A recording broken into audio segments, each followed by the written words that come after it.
नमस्कार छात्रों, आप सबका स्वागत है MNP क्लास में। आज हम भौतिक विज्ञान क्लास 12 चैप्टर 1 के एक टॉपिक पढ़ने जा रहे हैं, स्थिर वैद्युत बल एवं कूलॉम का नियम। तो चलिए देर न करते हुए शुरू करते हैं।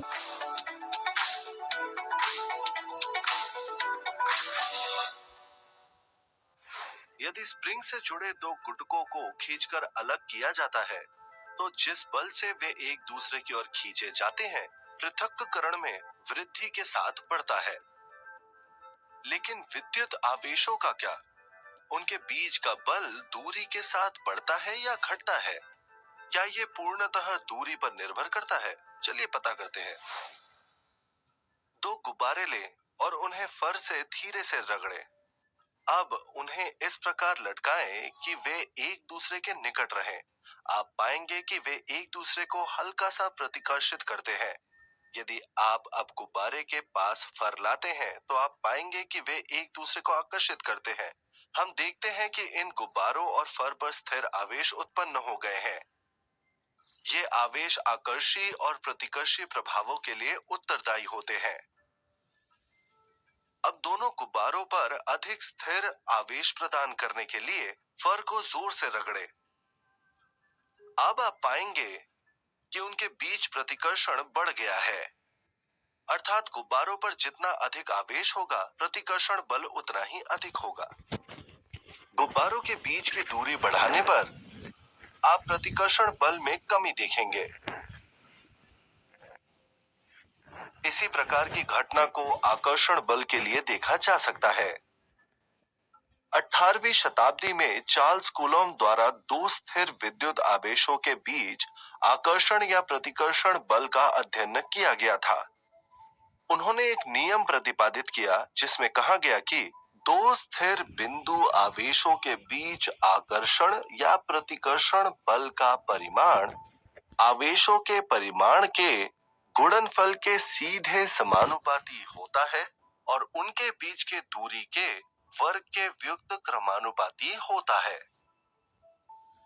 माना Q1 और Q2 दो धनात्मक बिंदु आवेश है जिन्हें r दूरी पर पृथक किया गया है। प्रतिकर्षण बल का परिमाण F प्रोपोर्शनल होता है Q1 टाइम्स Q2 के और इन्वर्सली प्रोपोर्शनल होता है r स्क्वायर के।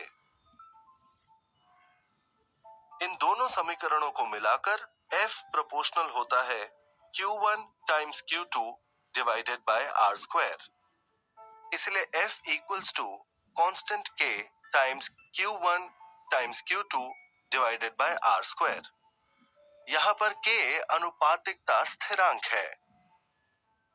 जब आवेशों को निर्वात या मुक्त आकाश में रखा जाता है K is equal to 1/4 pi epsilon 0, जहां एप्सिलॉन 0 निर्वात का विद्युत परावैद्युतांक या मुक्त आकाश का परावैद्युतांक है। SI मात्रकों में इसका मान है 8.85 टाइम्स 10 टू द पावर -12 और इसका मात्रक है coulomb square upon newton metre square. बल में सदिश राशि होने के कारण परिमाण और दिशा दोनों होते हैं। कूलॉम बल की सदिश प्रकृति को समझने के लिए कूलॉम के नियम को सदिश रूप में व्यक्त करते हैं। माना वेक्टर F21 Q1 द्वारा Q2 पर लगाया गया बल और R⁻21 इकाई सदिश है जो Q1 से Q2 तक दो आवेशों को मिलाने वाली रेखा के अनुदिश है। ये बल Q1 से दूर Q1 को Q2 से मिलाने वाली रेखा के अनुदिश कार्य करता है। माना वेक्टर F12 Q2 द्वारा Q1 पर लगाया गया बल है और R⁻12 इकाई सदिश है उस रेखा के अनुदिश जो मिलाती है Q2 को Q1 से। ये बल Q2 से दूर Q1 से Q2 को मिलाने वाली रेखा के अनुदिश कार्य करता है।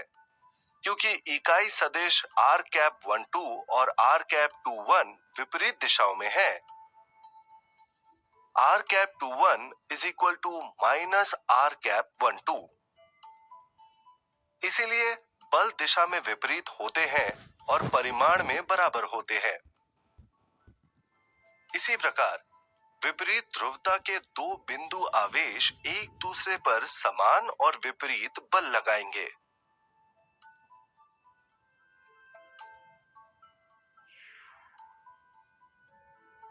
दो बल क्रिया और प्रतिक्रिया युग्म बनाते हैं।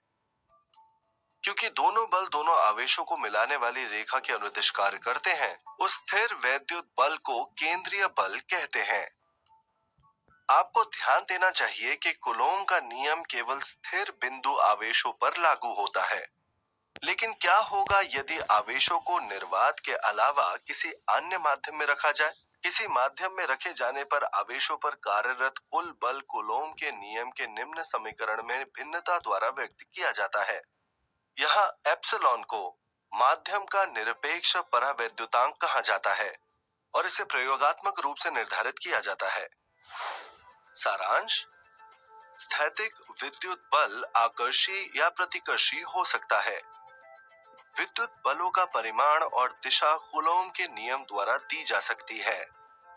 आवेशों के बीच कार्यरत दोनों बल क्रिया और प्रतिक्रिया युग्म बनाते हैं। स्थिर वैद्युत बल एक केंद्रीय बल है।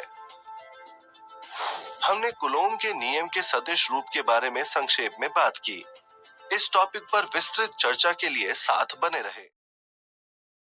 अगर वीडियो पसंद आया हो तो लाइक कीजिए, शेयर कीजिए एंड सब्सक्राइब कीजिए my YouTube channel MNP classes को। ऐसे ही वीडियो पाने के लिए बेल आइकन को भी प्रेस कीजिए। जय हिंद।